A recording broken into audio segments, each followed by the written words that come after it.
I can definitely say one of the hardest things is that when you have a prayer and then you see God give your exact prayer to somebody else. Stay tuned. Alright,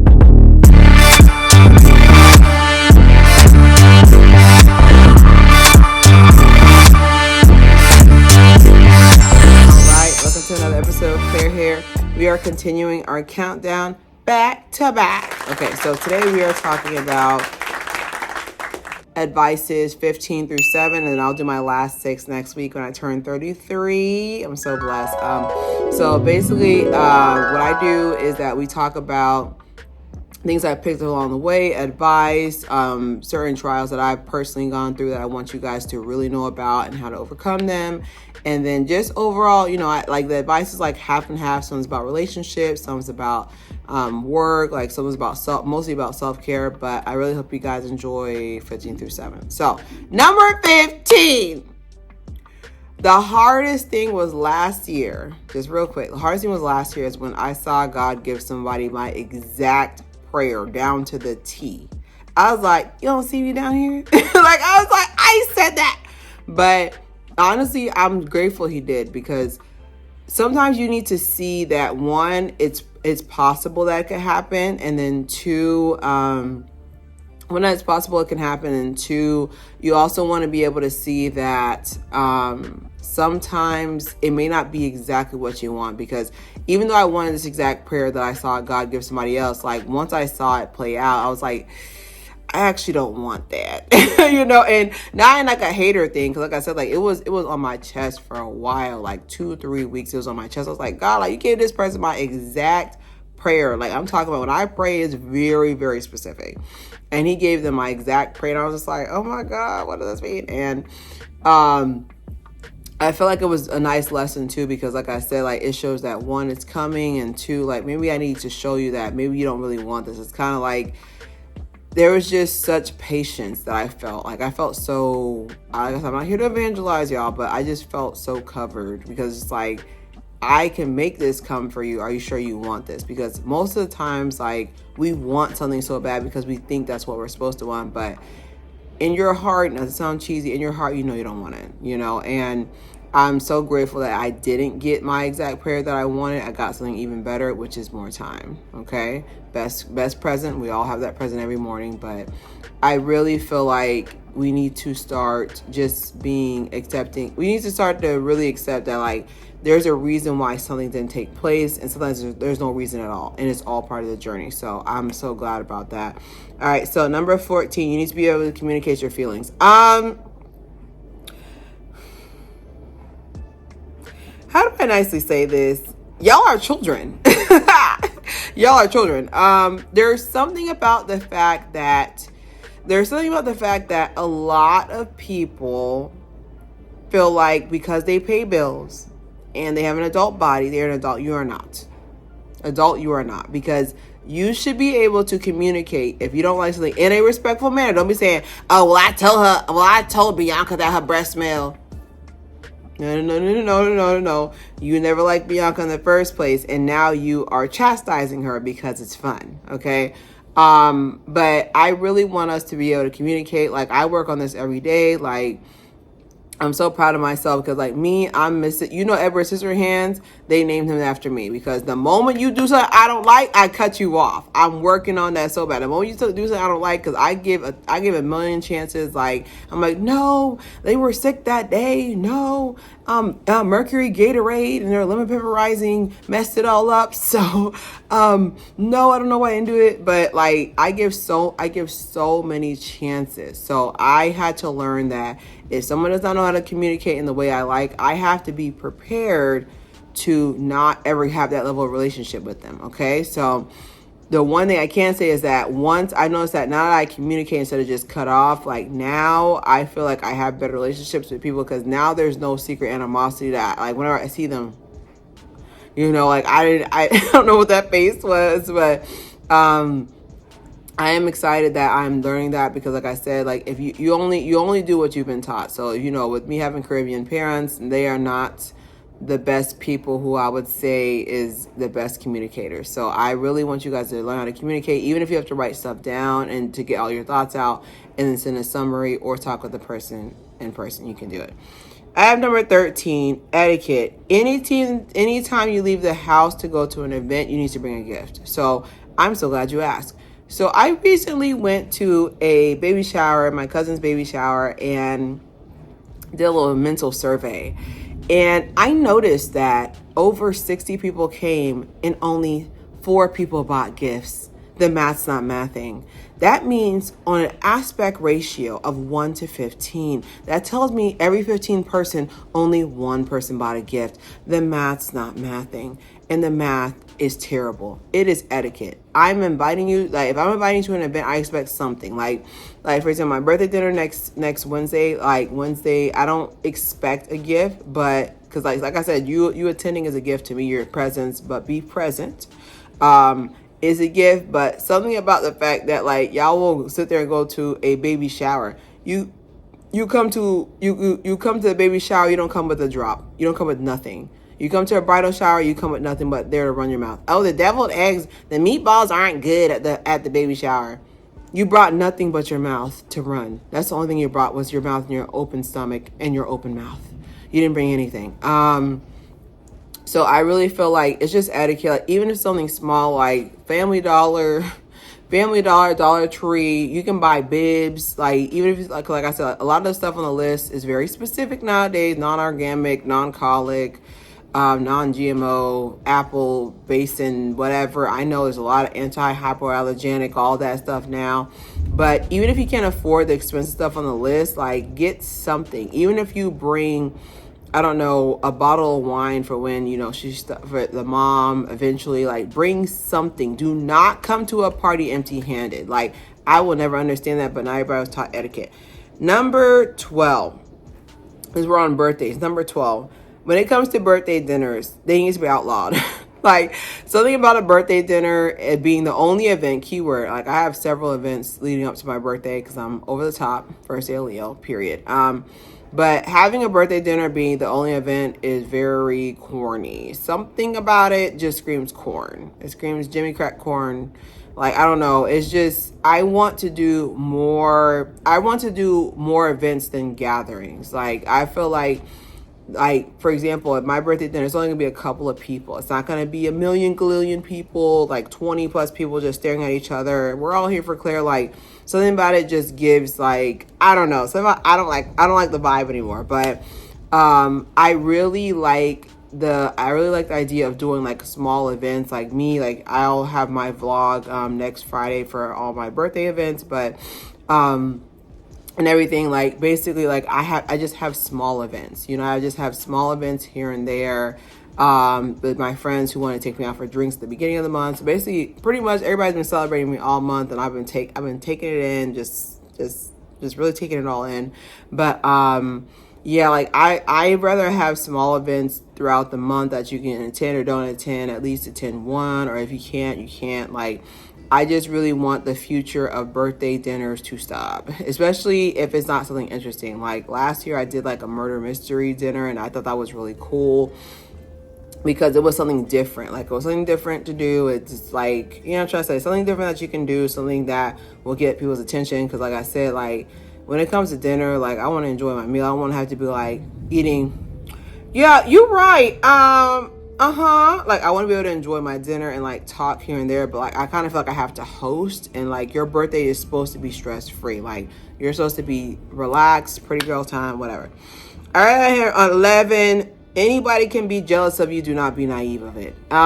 This was a hard one for me to accept. This one was hard because I have a particular view of myself. I have a particular view of myself and how I present to the world, and I don't see why people would be jealous of me. Like, I'm not making $1 million. I owe student loans.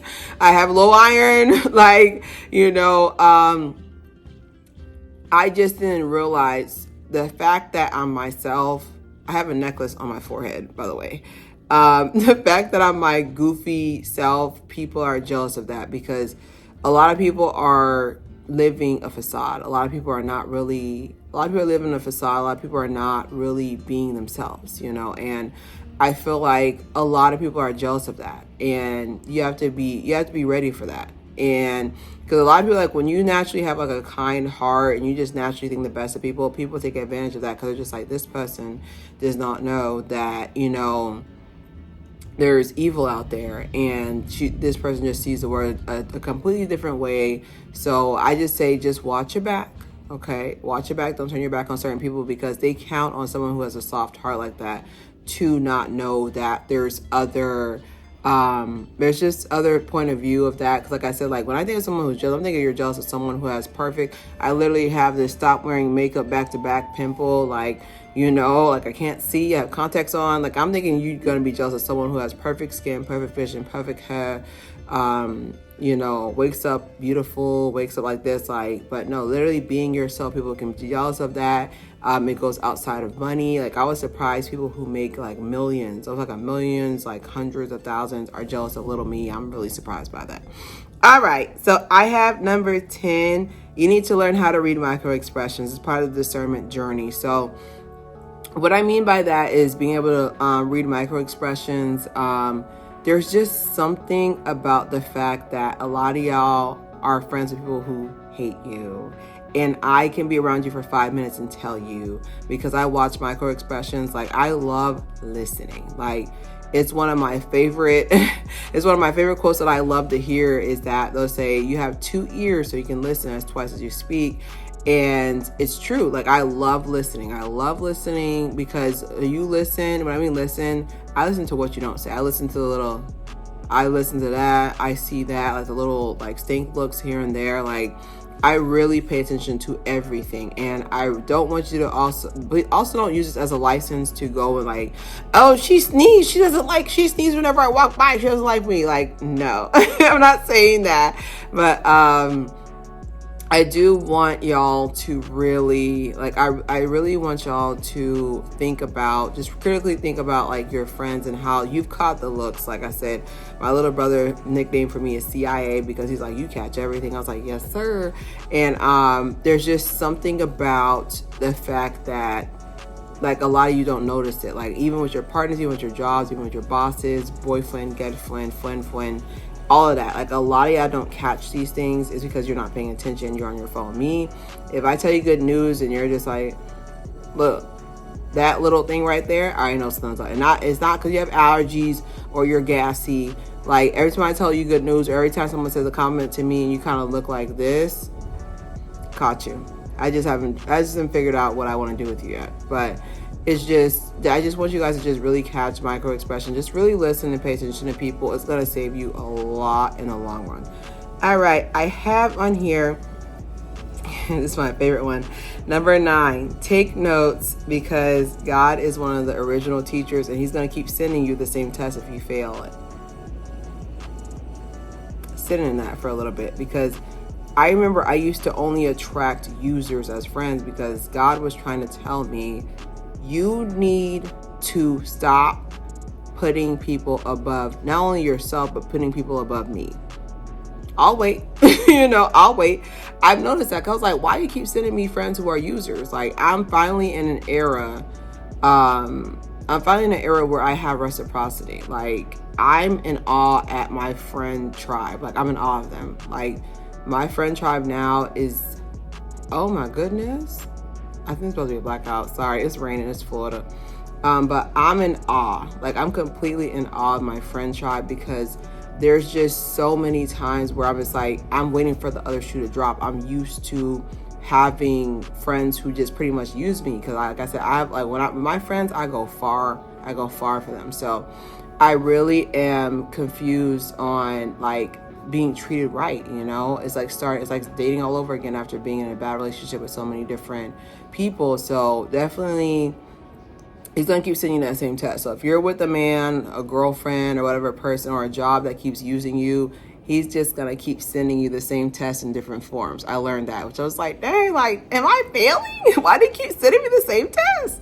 But yeah, don't feel bad either, because like I said, we're all human. And like I said, he's sending you the test because he knows you can pass it eventually one day. But just take a really good, like I said, that's why I'm big on not yoga, but like just meditating and just really sitting there in your thoughts, not too long. Just really sitting there with your thoughts, really evaluating like your life sometimes, like, dang, like I let this person really play in my face. Okay. Number 8, take accountability for your life. Y'all can just turn this thing off now because I know y'all not gonna listen to me after this. I am the bearer of bad news with this, but your life, anything that's happening in your life is literally your fault. Your direct consequence of your choices. And a lot of people are not trying to hear me on that one because they're just like, what are you trying to say? I grew up tough. I grew up this. I was like, I know you did. And I empathize with you. I sympathize with you. However, every choice you made was your own. You decided to do this. You decided to do that. Like, I can even take accountability. Like, I'm supposed to be essentially like my job that I wanted to be a doctor of psychology specializing in autism in the spectrum. That was my dream. And then I was like, okay, I want to be I want to be a school psychologist. But then I realized that school psychologist basically is not really helping the kids. It's just mostly helping develop programs. Like, I wanted to do these things. I was like, now I'm older. I was like, I don't want to do that either. So, but when I was the reason why I say this is because when I was at university, like, I played around. Like, I was finally free. You know, I came from a very sheltered life. I was finally free. I can do whatever I want. I played. I got straight Fs. I think at one point my GPA was a 1.2. I didn't even know it could go that low. And I remember there at one point I was just like, I was putting everything else before my main mission. I was set out to university world to get my degree, and I did everything but that. So when I finally got my degree, it's because I had no choice, but I can take accountability and say I'm not as further as I want to be now because I played. A lot of people can't do that. They're just like, it was this person, it was that person. This is your life. That birth certificate has how many names on it? This is your life, okay? Final point, go to sleep. No, literally, go to sleep. Like, I've noticed that a lot of y'all be online because sometimes I be getting messages at like 2 or 3 o'clock in the morning on Instagram and be like showing this and others, like, which, like I said, I don't judge. I love memes and videos, but I'm truly worried. Like, if they did a retinal scan of everybody's eyes, like, a lot of y'all would be scared to know by the time you get to 60 or 70, y'all are done. Like, I even have this rule that I think it's like after about 8 or 9 o'clock, I start shutting lights off. I put the brightness on my phone very low because I'm slowly telling my brain it's time to go to bed. Because what happens is that you'll have the TV on and the lights on and the ring lights on and the phone on and the iPad on, and the Xbox on, and the da-da-da on. You have all these lights on. You have the bright LED lights in the kitchen. Like, you have all these lights on. And then be surprised that you can't fall asleep at night. I should be studied once again. The moment it's time for me to go to bed, I don't even, like yesterday, I should be, no narcolepsy, but I sleep so well. I sleep so fast, okay? But definitely go to sleep, like, just like psychologically, like, you gotta, like, there's a lot that we go through today just so you can heal. But also with aging, I noticed that all those masks that I put on my face, because I do 1 mask a week, that's nothing on a night's sleep. I do a good night's sleep. The good night's sleep is 8 even hours. I go to sleep for 8 hours, you would have thought I had Botox. My skin does a complete 180 when I go to sleep. And I just feel like the older you get, the elasticity in your skin, collagen breakdown, just happens quicker. So I would say definitely my number one advice, even if you listen and was like, blah, blah, blah, Claire, go to sleep. Like, make it at least get 5 hours in. At least get 5 hours in so you can at least touch REM sleep, rapid eye movement, okay? That's when most of your healing happens. So I just want you guys to just go to sleep. Look, even God said, go to sleep. I know you heard that lightning in the background and lightning and thunder in the background.